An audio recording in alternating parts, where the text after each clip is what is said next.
including Cleveland, Lincoln, as well Gaston, Mecklenburg, Cabarrus, as well York and Chester counties. But right now, those areas, those counties have now been removed from the severe thunderstorm watch. It was in effect until 10 p.m., so conditions are beginning to improve. However, the severe threat has now shifted towards the south and east of Charlotte. So areas like Union, Anson County, as well as Stanley, into Richmond, Chesterfield, and Lancaster are still under the potential for severe weather over the next hour, but conditions are improving in these areas as well. So let's take a look at radar. I'll show you what's happening on radar at this time. Notice most of the area is dry, starting to dry out. We still have some cloud cover, a spotty shower or two here and there, but the bulk of the rainfall, the heaviest of the showers, I'm talking torrential rain coming down right now in Chesterfield County. It is 8:20 on Monday evening, and you can see heavy rain over in Patrick, Chesterfield, Raw. These showers are leaning into Bennettsville, into Society Hill, the Hartsville area, McBee as well, getting hammered with rain at this time. Lightning is associated with it. We could have some strong winds capable of damage. We've already had numerous reports of downed trees as well in the foothills.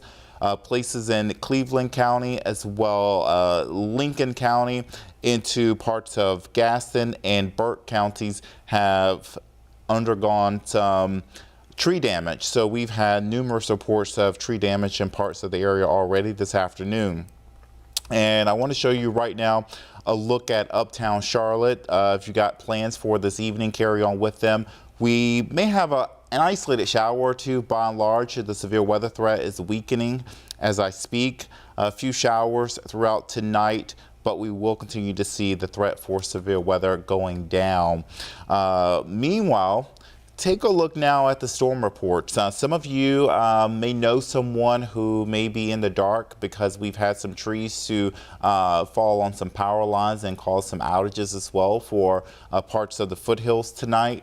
So you can see some of the areas that have been hit with tree damage. I will query the storm reports here just to give you an indication of some of the damage that we have seen so far. So this one, for example, Lincolnton, trees down in the vicinity of Love.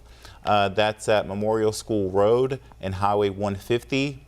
Wind damage caused some trees to fall. And over in Burke County, 2 trees down on an intersection of Hayes Water Road and Conley Road. That's one report. So you can see numerous, where you see these little tree icons, that's where we've had some tree damage. I've seen reports of trees down on some roads, blocking some roads, along some roads.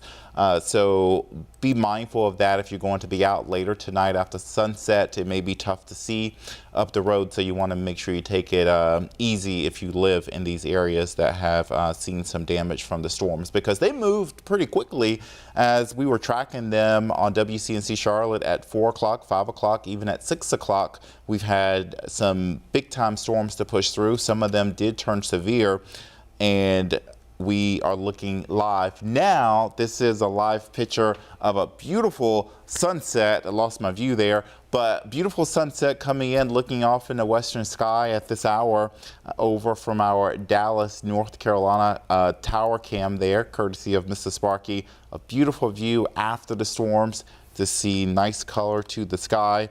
And a live look in Charlotte at this hour, 8:23. Temperature 73, still cloudy out there. We now have the wind direction from the northeast. So what is the reason behind these storms today? Well, we had a low pressure system, still due for that matter, and a cold front. So basically the system, a low pressure system, is a disturbance, if I may, and it basically stirs up the weather, starts to cause a little chaos. It's one of those driving mechanisms that will lead to a better chance for storm development, especially when it's directly overhead.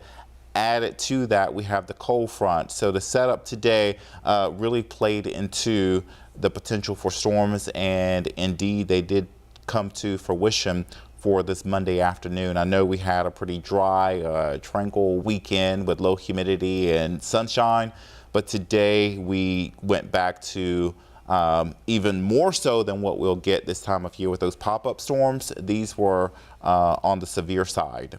So moving forward for your Monday evening, we'll have cloudy skies. Temperatures will be in the upper 60s and low 70s through tonight. Tomorrow, when you wake up, expect fog, so add some extra time to your morning drive for Tuesday morning. I know those of you in South Carolina, it's day 2 of back to school, so you want to add that extra time just so you're on time because of some patchy dense fog for Tuesday morning. Overnight lows will be in the mid to upper 60s, an isolated shower or two overnight. Tomorrow, temperatures will be in the mid 70s. Yes, mid 70s tomorrow. We will have a slight chance for showers on Tuesday afternoon. So the 7-day forecast, much of this week, because we'll have the cold front that drove up the storm chances for today to sag to our south, it's going to stall out. The cloud cover will hang around, we'll keep the rain chances around, and behind the front, we'll have the wind direction from the north and northeast. And that is going to give us a cooler setup for the next several days. So Tuesday and Wednesday, temperatures will be in the mid 70s. And then we'll start to shift a little bit more to a wetter setup, and temperatures will slowly start to recover by Thursday, Friday, but Saturday, Sunday, it looks like we will return to the low and mid 80s once we get more sunshine and then another change in wind direction. So stay safe anytime we have these storms to develop, because as we get into fall, we'll likely have more of these cold fronts moving through, and they are only going to drive up those shower and storm chances. And also, it's not just spring when we have severe weather in the south, it's also moving into that secondary severe weather season, and that'll move later on into the fall months. Meanwhile, stay connected with us here at WCNC Charlotte and download our app just so you get that notification. You're not caught off guard. You can also scan the QR code right here, scan your screen, and therefore you can stay engaged with us as we track severe weather here at WCNC Charlotte. Have a good rest of your Monday. We'll have more coming up at 11 o'clock right here on WCNC.